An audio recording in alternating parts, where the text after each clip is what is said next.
My father waited until the Admiral was 3 tables away before he turned my 15 languages into a punchline. We were standing beneath paper lanterns at the Pacific Veterans Relief Gala, where every table held a folded white card, a tiny American flag, and a centerpiece made from empty brass shell casings. The ballroom smelled like gardenias, floor wax, and coffee that had been sitting too long in silver urns. My father held a microphone in one hand and a glass of club soda in the other. He had been sober for 22 years, but he still carried a drink at public events because he said an empty hand made a man look nervous. Rachel collected languages the way other girls collected postcards, he told the room. 15 of them. Useful at an airport, I suppose. The laugh arrived in pieces. A few donors gave him the polite kind. 2 retired officers near the stage laughed harder because they knew him. My father looked toward me, waiting for the small smile I had trained myself to give whenever he reduced my life to something harmless. I gave him nothing. Not anger. Not embarrassment. Just the face I had worn in evacuation centers when frightened people needed to believe the woman holding the clipboard knew what came next. He mistook that face for surrender. My name is Rachel Mercer. I was 41 that night, 3 years out of the Air Force, and working as an emergency planning consultant for communities that rarely appeared in annual reports. Churches hired me. County offices hired me. Once, a seafood processing company hired me after discovering that an evacuation map meant little to workers who could not read the language beneath the arrows. My father called it community paperwork. He knew I had retired as a major. He knew I had served with joint commands across the Pacific. What he did not know was the shape of those assignments, because most times he asked about my service, he answered the question himself. You kept the officers from insulting the locals, right? Something like that, I would say. It was easier than watching him lose interest halfway through the truth. That night he needed the gala to go well. His foundation was $320,000 short of what it needed to keep a new housing program open through the following year. A board vote was 45 days away. He had invited Vice Admiral Owen Hale as keynote speaker because one photograph beside an admiral could loosen wallets that sympathy alone could not. My father had placed me at table 12, near the kitchen doors. Admiral Hale was already crossing the ballroom toward us, while the applause from the joke was fading. He was tall, silver-haired, and slower than I remembered, though the room still seemed to adjust around him. My father straightened at once. His shoulders changed first. Then his voice. Admiral Hale, he said. Colonel Thomas Mercer. We spoke by phone, I remember, Hale said. They shook hands. My father used both of his. As they passed me, he touched my elbow with 2 fingers, the way he used to steer me through crowded base exchanges when I was a child. My daughter Rachel, he said. She is the family linguist, not Major Mercer. Not Air Force. Not even veteran. The family linguist. Admiral Hale glanced at me. His eyes paused for half a second longer than courtesy required, then moved on. I told myself he had not recognized me. Across the room, a young woman carrying a tray of water glasses had stopped walking. She could not have been more than 23. Her black hair was braided close to her scalp, and a small white flower rested behind her left ear. One glass tilted on the tray. Water reached the rim but did not spill. She was staring at me. I looked behind myself, thinking there had to be someone else. There was only a wall covered with photographs of my father handing oversized checks to men in uniform. The young woman set the tray down and came closer. Her name tag read Lena Kabua. Beneath it was the name of a Marshallese community organization helping staff the event. She said something softly in Marshallese. It was a question people asked when they were not sure whether memory had survived correctly. I answered before I could stop myself. Her hand flew to her mouth. My father was still speaking to Admiral Hale about the Foundation's new housing wing. He did not notice Lena pull a water-stained postcard from the clear sleeve behind her name tag. He did not see the faded blue stripe across the top or the square of yellow paper taped to the back. But I did. 9 years disappeared. For 1 second I smelled jet fuel instead of gardenias. I heard rain hammering a metal roof. I felt a child's fingers locked around my wrist while hundreds of people pushed toward a gate that was beginning to bend. Lena held the postcard between us. "I know your voice after all these years," she whispered. The first postcard I ever kept came from Guam. I was 7, and my mother had written only 4 words on the back. "We will move again." She tucked it into the kitchen drawer where she stored stamps, batteries, and the spare key to our base housing. By then, I already understood that military families measured time differently. Other children remembered school years. We remembered duty stations, flight numbers, and the color of the carpet in temporary lodging. Every move brought new neighbors. Filipino mechanics, Samoan nurses, Korean shop owners, Chamorro families who invited us to barbecues before our boxes were unpacked. My father learned ranks and last names. My mother learned recipes. I learned how people said welcome, wait, thank you, and do not be afraid. Those were the first words I collected. Not because I wanted to impress anyone.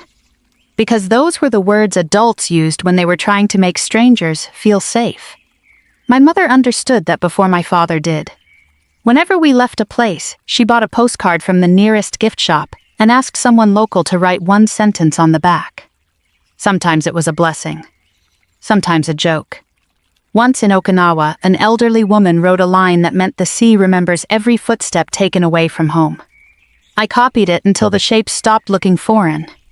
By the time I was 12, the kitchen drawer was too full to close. My mother moved the postcards into a blue metal recipe box. I sorted them by language instead of location. Tagalog, Japanese. Korean, Chamorro. Marshallese. Samoan, Tongan. Bahasa Indonesia. Malay, French. Spanish, Portuguese. Arabic, Dari. English, 15. I did not speak every one of them with equal skill. No honest linguist would claim that. I could negotiate in some, work professionally in others, and give clear emergency instructions in the rest. Fluency is not a light switch. It is a row of dimmers, and the setting changes with exhaustion, fear, noise, and the person standing in front of you. My father preferred simpler categories. Useful or useless.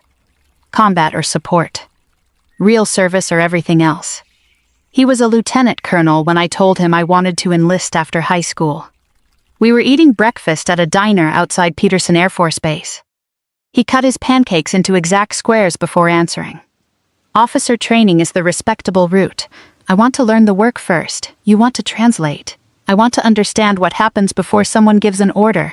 He pressed his fork into a piece of pancake until syrup rose around the tines. That sounds like translation. I enlisted anyway. Basic training stripped language down to commands, numbers, and breath. Left face. Right face. Move faster. Hold the line. It was the first environment where my father's view of communication seemed correct. Words were tools. Sharp ones worked best. Then I reached language training and learned how dangerous sharp words could be in the wrong mouth. A direct command that worked in English could sound humiliating in another language. A polite phrase could become meaningless if spoken by someone who did not understand age, family, or status. An interpreter could translate every word correctly and still deliver the wrong message. That distinction changed the direction of my life. I completed my degree through night classes and distance courses. At 25, I earned a commission. My father attended the ceremony in a pressed blue suit. He shook my hand instead of hugging me and told 3 people that I had finally taken the serious path. I did not correct him. That became a habit. When I supported disaster exercises, he told relatives I arranged translators. When I advised a joint planning staff, he said I prepared cultural briefings. When I spent weeks mapping how warnings moved through island communities, he described it as public relations. Each description was close enough to avoid a fight, and small enough to leave him comfortable. My mother tried to interrupt those versions when she could. "She does more than that, Tom. I know what she does." He always said it quickly. The sentence ended the conversation because everyone heard the warning inside it. After my mother died, the blue recipe box came to me. My father kept the furniture, the photographs, and her wedding ring in a bank drawer. I took the postcards. For years, I carried 3 of them in the side pocket of every deployment bag. Guam reminded me that departure was survivable. Okinawa reminded me that leaving did not erase belonging. The third card was blank except for a faded blue stripe across the top. I found it at a small store near an airfield in the Marshall Islands. I kept that one because there had been no time to write on it. Not then. I had believed silence was discipline, something decent people practiced when explanations might embarrass someone they loved. My mother used silence differently. She left room for people to finish becoming themselves.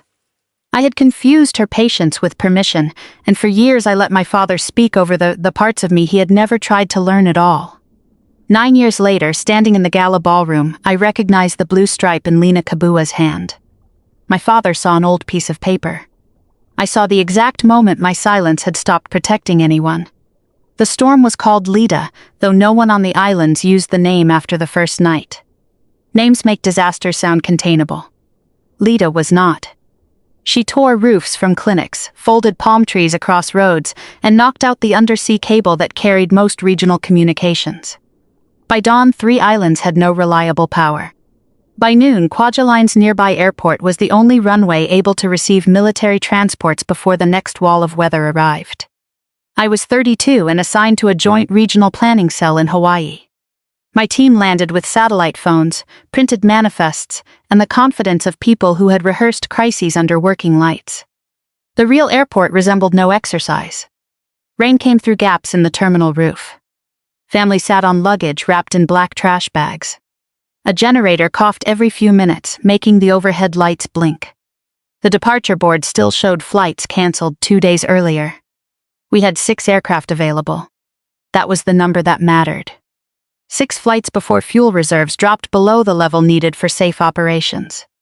6 chances to move the elderly, the injured, children, medical workers, and families whose homes had become water and splintered wood. The evacuation process was supposed to be orderly. People registered at one end of the terminal. Medical staff marked urgent cases. Security checked names against available records. Families received boarding groups, then moved through a controlled gate when their number was called.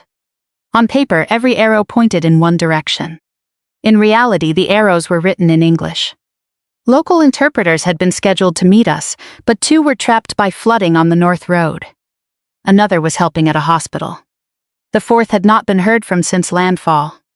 That left me 2 civil affairs specialists and a radio operator who spoke conversational Spanish. The first announcement went out in English. Almost no one moved. The second was repeated more slowly, as if volume and patience could repair the problem. One group stood. Another rushed toward the wrong gate. 3 older women remained seated because final boarding call had been translated earlier as last warning, and they believed another storm surge was coming. Within 10 minutes, the terminal divided into pockets of rumor. One family believed only American citizens would be evacuated. Another heard that children without passports would be separated from their parents. Someone near the entrance shouted that the aircraft were leaving empty to save fuel. Fear moved faster than any official message. I climbed onto a baggage scale to see over the crowd. That habit followed me through every assignment. Find the exits. Count the choke points. Watch the people watching everyone else. My father called it nervousness.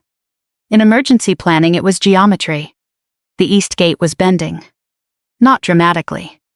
Just a shallow curve in the metal where bodies pressed forward each time a rumor reached the back of the terminal. A security airman braced it with both hands. His boots slipped. I stepped down and found Colonel Avery, the officer running ground operations. "We need to stop the English announcements," I said. He looked at me as though I had suggested turning off the runway lights. "That is the only common language we have." "No, sir.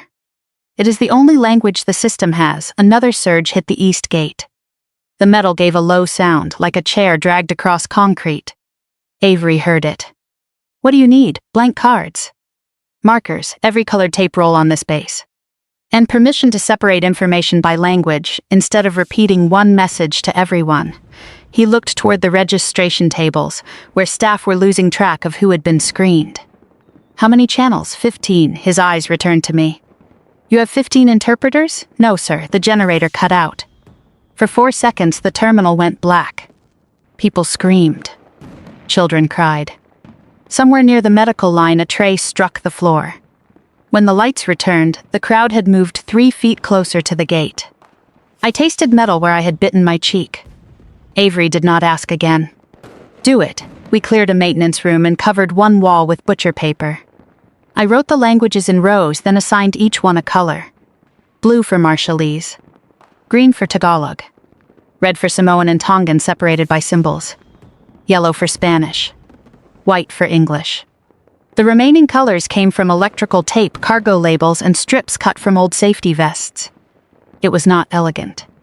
It only had to work. Each message would have 3 parts. Who should move? Where they should go. What they must carry. No speeches. No reassurance we could not guarantee. No military phrases that sounded efficient to us and threatening to everyone else. A civil affairs sergeant copied symbols onto cards. The radio operator built a schedule for recorded announcements.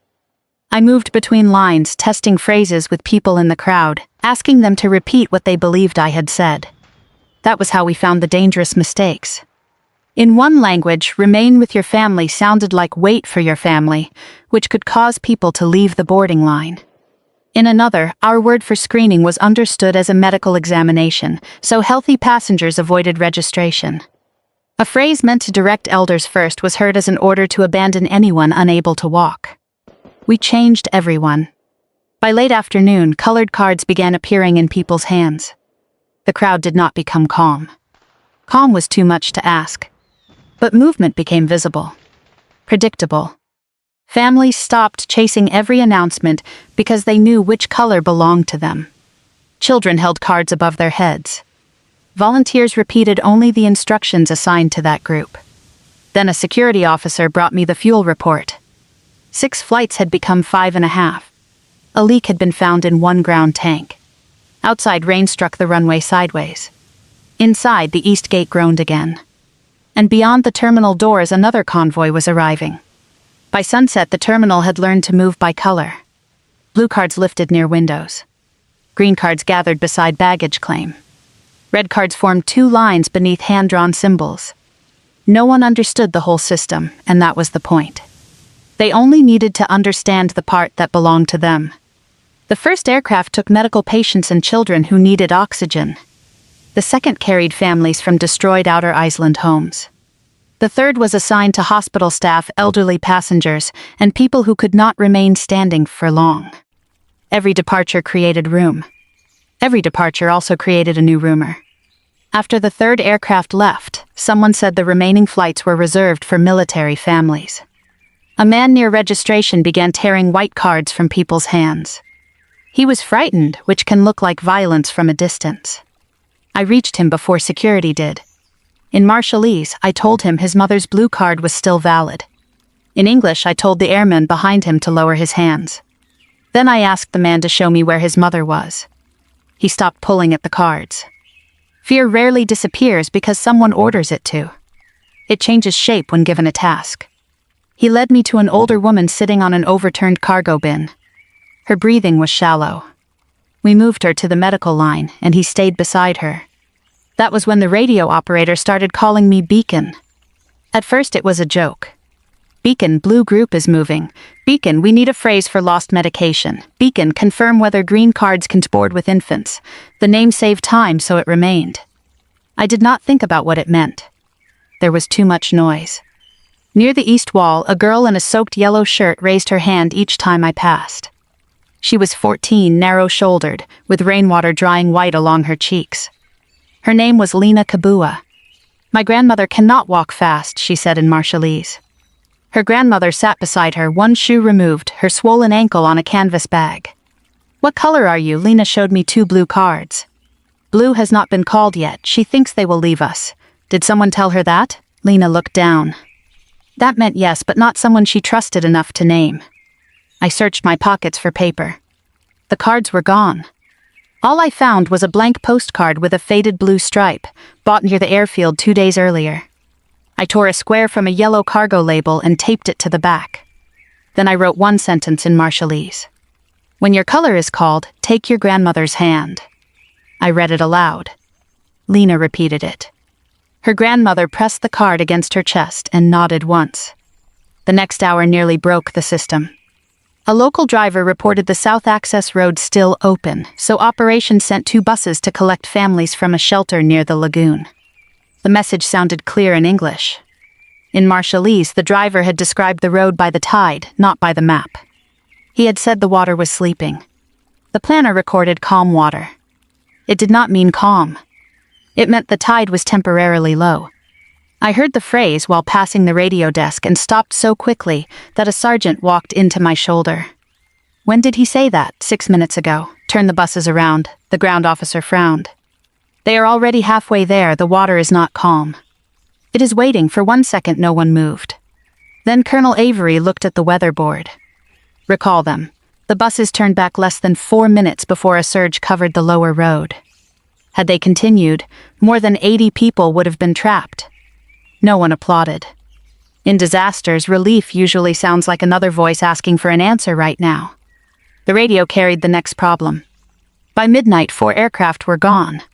The 5th was loading when the fuel crew confirmed we lacked reserve for a 6th full flight. The 6th and final aircraft could carry 43 passengers, while 71 names remained on paper. That was the moment every system becomes personal. Numbers stop being planning figures when someone must look at the faces they exclude. A senior contractor demanded space for 3 managers. A local official insisted his family had been promised seats. 2 military spouses had documents showing priority. All had reasons. Some had authority.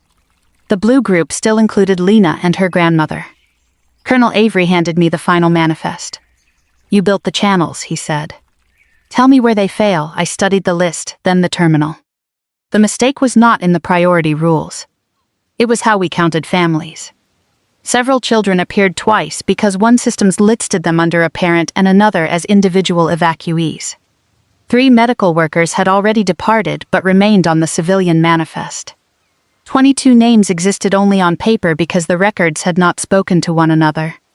Once we reconciled the duplicate and outdated entries, 49 people remained. Then we removed the contractors' managers. Their company had a reinforced shelter and a satellite phone. They were uncomfortable, not stranded. The local official argued until Avery asked whether he wanted his objection entered in the operational log. He withdrew it. That left 46 people. 43 boarded. 3 remained with the ground team until the weather cleared. Lena's grandmother boarded the last aircraft leaning on my arm. At the ramp, Lena turned back because she had dropped the postcard. I found it near a puddle, its edges soft with water. "Keep it," I told her. "Why?" "So you remember the instructions worked." She slipped it behind her shirt to protect it from rain. When the aircraft lifted, the east gate was still standing. 218 civilians left the island on those flights. 14 service members were treated for injuries. No one died in the terminal. No child was separated from family. No one was crushed against the gate. The after-action report described the system as multilingual flow control. Admiral Hale called it Beacon. 9 years later, in the gala ballroom, Lena held up that water-stained postcard. "My grandmother is alive because you put us on the last flight," she said. My father had stopped talking. Admiral Hale had not turned around yet. Thomas recovered before anyone else did. He could feel a room changing and step in front of the change before other people understood it had begun. He lowered the microphone, smiled at Lena as though she had offered him a pleasant anecdote, and placed one hand on the back of my chair. "Well," he said, "Rachel has always had a soft spot for these community projects." The phrase landed gently. That made it worse. Lena looked at me. I could see the argument rising behind her eyes, but I shook my head once. Not because my father deserved protection. Because Lena did not deserve to become entertainment at a gala where half the room had never needed to prove they belonged in a disaster zone. My father mistook my gesture again. He believed I was stopping her because there was nothing more to tell.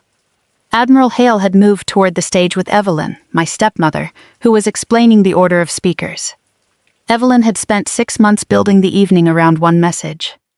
Veterans who had fought were heroes. Veterans who had not fought could still support them.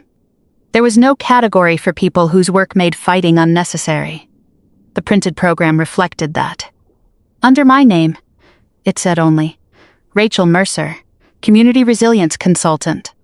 No rank, no branch. No years of service. I had noticed it during rehearsal. Evelyn blamed the printer. Later, a volunteer showed me the original file. My full title had been there before the final edit. Major Rachel Mercer, United States Air Force, retired. Evelyn had removed it herself. Your father needs tonight to feel focused, she said. Focused on what? On service people understand, a dishwasher hissed behind us. Steam rolled through the doorway and dampened the hair near her temples. I served 20 years, I know. Rachel, she said it with the tired patience people use when they want credit for remembering a fact they have spent years minimizing. The donors are responding to combat housing, she continued. Too many different stories weaken the case. My service is a different story. It is a complicated one. That was Evelyn's talent. She could take an insult, polish it, and return it as concern. I had let the program remain unchanged. I told myself the foundation mattered more than one line beneath my name. The housing program supported 42 veterans and 19 children. If the gala failed, those families would feel the consequences long before my father did. That was the trap in being useful. People learn how much of you they can erase before you stop helping. Thomas resumed his speech. He thanked the donors, named the architects, and described the new housing wing as a promise to warriors who had carried the country's burdens. He was good at this. His voice deepened at the correct moments. He paused before numbers. He remembered the first names of donors' spouses. When he spoke about a former parascuman who had slept in his truck, even I felt the room lean toward him. My father was not a fraud. That would have made him easier to leave. He had spent years raising money for people the government had failed. He answered calls after midnight. He drove veterans to medical appointments. He once sat for 11 hours in an emergency room with a man whose own family would not come. His goodness was real. So was the narrow doorway through which someone had to pass before he considered their sacrifice worthy. He had built a foundation for invisible people while refusing to see the daughter beside him. That contradiction was why I stayed silent longer than I should have. Thomas reached the section about legacy. Admiral Hale sat at the head table unfolding his remarks. Lena remained beside me holding the postcard. Her thumb traced the softened edge where rain had damaged it years before. May I show him, she whispered. I knew who she meant. The evacuation had been public record for years. But Beacon had belonged to a night when names mattered less than instructions. I had never wanted it turned into a medal I wore into ordinary rooms. Then I looked at the program. Community resilience consultant. I thought about the volunteer who had shown me the deleted title. I thought about my mother correcting my father until she no longer had the strength. I thought about every time I had said something like that, because truth required more energy than peace. I moved my hand away from the postcard. The band had stopped playing, though no one seemed to notice. Lena crossed the room. Thomas did not see her. He was inviting everyone to imagine a future in which no veteran was reduced to a line in a report. Evelyn noticed first. She stepped toward Lena, but a waiter passed between them carrying plates. That 2-second delay was enough. Lena reached the head table and placed the postcard beside Admiral Hale's folded speech. He looked down. My father smiled, certain the room still belonged to him. Then the Admiral touched the faded blue stripe. Admiral Hale did not pick up the postcard right away. He rested 2 fingers on the faded blue stripe and looked at Lena. Where did you get this? She gave it to me, Lena said. Hale turned the card over. The square of yellow cargo label was still taped to the back. The ink had bled at the edges, but the sentence remained readable. When your color is called, take your grandmother's hand. The Admiral read it once. Then again. My father continued speaking for 3 more seconds before realizing no one was listening. He lowered the microphone. Admiral Hale did not answer him. He looked across the ballroom at me. I had seen that expression before. Senior officers wore it when memory arrived before certainty, when a face from an old operation stepped out of a report and into ordinary light. Major Mercer, he asked. The room became quiet in layers. First the head table. Then the donors nearest the stage. Then the volunteers standing beside the walls. I rose from my chair. Yes, sir. His eyes moved from my face to the postcard, then back again. Beacon. The name crossed the room without needing a microphone. Lena inhaled sharply. Evelyn stopped beside a waiter, one hand still raised as though she could interrupt what had already happened. My father's club soda tilted inside the glass. I did not salute. Neither did Hale. He was retired, I was retired, and the ballroom was not a parade ground. Still, every veteran in the room understood the change. Hale stood. That was enough. Ladies and gentlemen, he said, I was given prepared remarks tonight. He lifted the pages Evelyn had arranged for him. Then he folded them once. And once again. But I believe I have just been reminded of a story this foundation should have told before I arrived. My father stepped toward him. Admiral, Rachel was only helping with. Hale raised one hand. He did not look angry. That made my father stop faster than anger would have.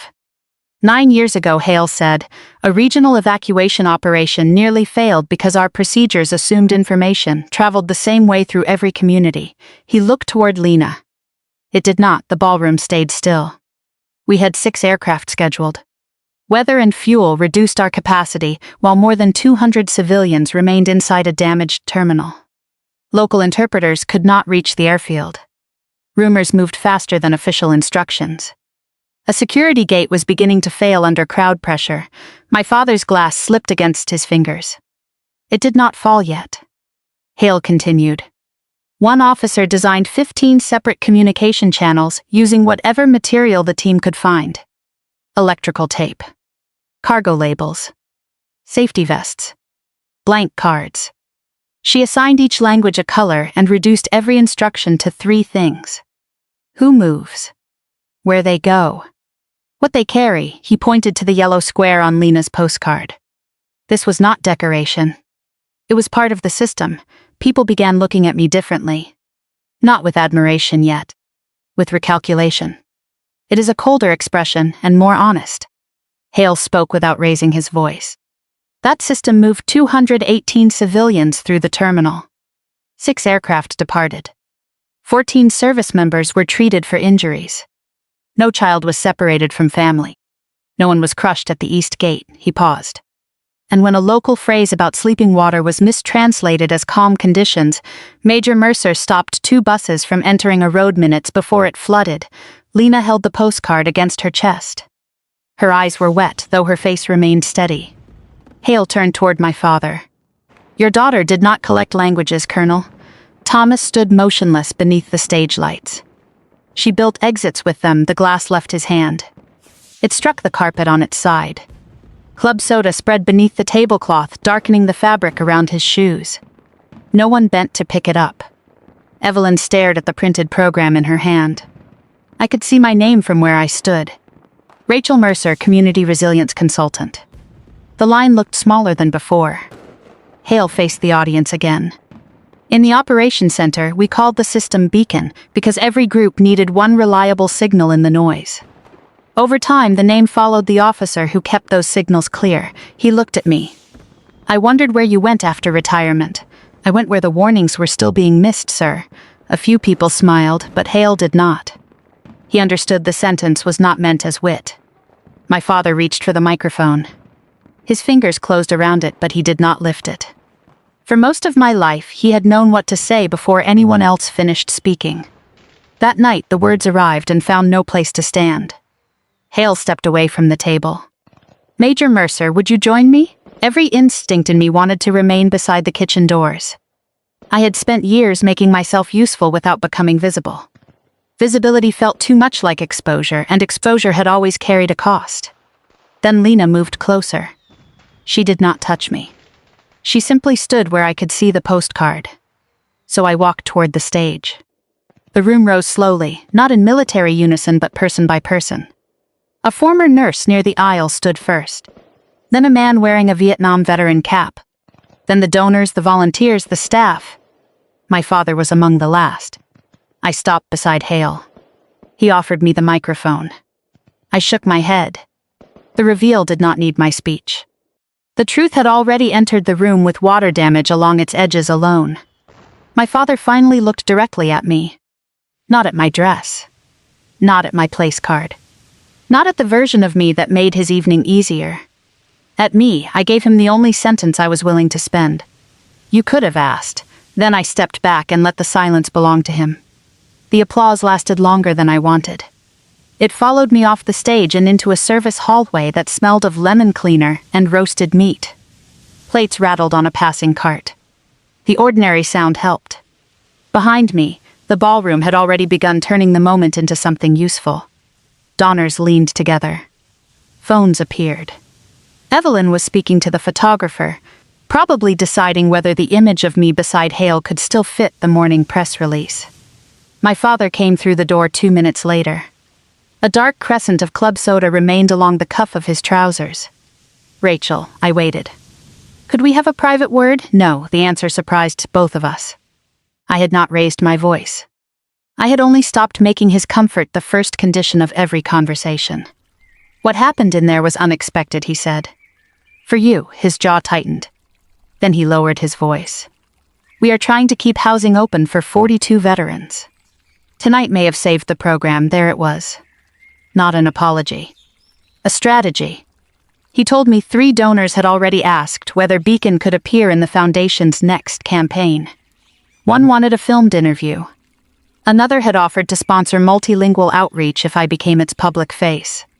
Thomas spoke faster as the possibilities arranged themselves in his mind. "We can correct the program. We can issue a statement. Your full rank the operation," the Admiral's remarks. Properly handled, this could close the entire gap, $320,000. 42 veterans. 19 children. He knew the numbers would reach me before his regret did. For a moment they almost worked. Then I remembered my name disappearing from the program because my service was too complicated for donors. Now it had become valuable because an admiral had explained it in language my father respected. "You do not get to erase my story in the afternoon and own it by dinner," I said. His face changed. Only a small pull beside the mouth, but I saw it. "I am not trying to own anything, you already tried. The program was Evelyn's decision, you approved it." He looked toward the ballroom doors. That was answer enough. Thomas had always believed responsibility moved downward. Credit could rise. Blame belonged to whoever touched the document last. "I will help the people your foundation serves," I said. "I will not become evidence that you always supported me." His breathing slowed. "What exactly are you saying? No interviews about Beacon. No campaign using the postcard. No press release calling tonight a planned tribute. And Lena speaks to no one unless she chooses to. You cannot control what the donors say, no. But I can control my name." The words felt unfamiliar because I should have said them years earlier. For years I had treated my name like property, something stamped on forms and handed over whenever a mission required it. That habit had followed me home. I let my father abbreviate me because correcting him felt selfish beside people with needs. Standing in that hallway, I understood the difference between humility and disappearance. Humility asks for no applause. Disappearance lets someone else decide whether you existed. Evelyn entered the hallway holding the printed program against her chest. "The board chair wants to speak with all of us," she said. Then she looked down. "I removed your rank." Thomas turned toward her, but she continued. The printer did not make a mistake. I thought the title would confuse the message, and Tom agreed it was cleaner without it. My father's shoulders stiffened. Evelyn had spent years protecting him with polished language. This was the first time she used a sentence that left him nowhere to hide. "Thank you for saying it clearly," I told her. The board chair met us near the stage with 2 representatives from the Foundation's largest sponsor. They did not offer the money Thomas expected. The senior representative, Denise Park, held the program beneath one arm. "Our committee has concerns," she said. "Not about Major Mercer. About how this foundation defines service." Thomas began explaining the housing program. Denise stopped him gently. "The housing work is strong. The story around it is narrow." She pointed toward Lena, who was speaking with an older veteran using a cane. "You serve people whose lives do not fit one photograph." The sponsor offered a conditional review, not a rescue. The foundation would have 45 days to expand its outreach plan. Linguists, medics, logistics specialists, disaster response personnel, immigrant military families who avoided services because no one could explain the forms in a language they trusted. If the board approved those changes, the committee would reconsider the grant. Thomas listened without interrupting. For once, silence was work he had to do. I agreed to advise the redesign under 3 conditions. I would not be paid. I would not appear in advertising. And the first hire would be a language access coordinator from the communities the foundation claimed it wanted to reach. Denise accepted. My father did not object. After the guests left, he found me outside beneath the hotel awning. Rain tapped the parked cars, light and steady. "I am sorry," he said. The words were too neat. Too brief. They sounded like the final line of an incident report. I believed he meant them. I also knew meaning was not repair. A relationship with me requires one thing, I said. You do not ever tell people what I did before asking me what happened first. He stared at the wet pavement. Then, for the first time in my life, my father asked a question and did not answer it himself. What happened on the last flight? 6 months later, the foundation opened its language access center in a room planned as a donor lounge. The leather chairs were gone. So was the wall where Thomas intended to display photographs of combat veterans. In their place stood 4 desks, 2 interview booths, a row of children's books, and a whiteboard listing available languages. Marshallese on Monday, Tagalog and Korean on Tuesday, Spanish every afternoon. The foundation hired Lena as its language access coordinator. Denise's committee approved the grant after the board adopted the outreach plan, but the money came with reporting requirements Thomas once would have called excessive. Quarterly, the foundation had to show who had been served, which languages had been requested, and how many people completed applications. Thomas complained about the paperwork once. Lena looked over her glasses and said, "Colonel, the paperwork is how we prove no one disappeared." He never complained again. The housing program stayed open. 42 veterans kept their apartments. 19 children did not have to change schools. The foundation added transportation help for medical appointments and trained staff to recognize when someone was agreeing out of politeness without understanding. None of that happened because Beacon became a campaign. My name did not appear on a banner. The postcard was not printed in a brochure. The work survived without turning my life into advertising. That mattered more than the applause. Thomas attended the center's first orientation and sat in the back row. He wore the blue suit from the gala, though it hung more loosely across his shoulders. For an hour, he said nothing while Lena explained how a form could become a locked door when every sentence arrived in the wrong language. When she finished, he raised his hand. Not to add something. To ask a question. "What do we do when we do not have the language someone needs?" Lena answered. "We do not guess. We find someone qualified and we tell the person waiting what we are doing." Thomas wrote that down. Watching him, I understood that change rarely arrives looking like redemption. It usually looks smaller. A man taking notes. A question left unanswered long enough for someone else to speak.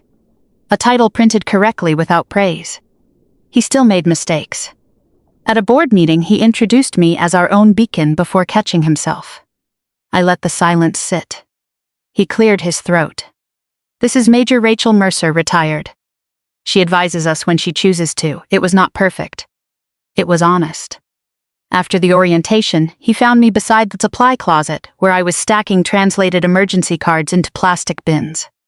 "You never answered me," he said. "About what? The last flight?" I had avoided the story for 6 months. Not because it was classified. Because the last flight was the part no report could make clean. I closed the bin. "There were 3 people we could not take," I said. "A mechanic, a security airman, and me." His eyes lifted. "You stayed?" The aircraft needed the weight margin. The mechanic knew the generator. The airman guarded the fuel point. I was the only one left who could run the language channels. "When did you leave?" 31 hours later. He looked toward the windows. Children were drawing on the glass with washable markers. One had made a blue airplane above a yellow square. "Why did you never tell me?" I could have given him an answer. "You never asked." It was true but no longer complete. "Because I thought needing you to understand would make the work smaller," I said. Then I learned that hiding the truth does not protect it. Sometimes it makes room for someone else to replace it.